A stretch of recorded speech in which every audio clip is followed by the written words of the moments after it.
How to use PNC Virtual Wallet features. Now, PNC Virtual Wallet helps manage money with its unique spend, reserve, and a growth account. So basically, what you want to do is to use your PNC Virtual Wallet. You could see the available spending money at a glance, with a fund automatically moving from a reserve growth to cover spend, preventing overdraft. You will also monitor your real-time balance for purchase, transfer funds between accounts by adjusting the bar as well. And you could also schedule payment and see upcoming financial activity to plan ahead as well.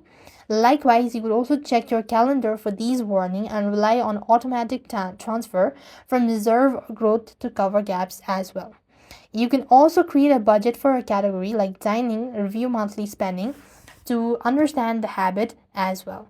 So these are some of the feature you can get with PNC Virtual Wallet features.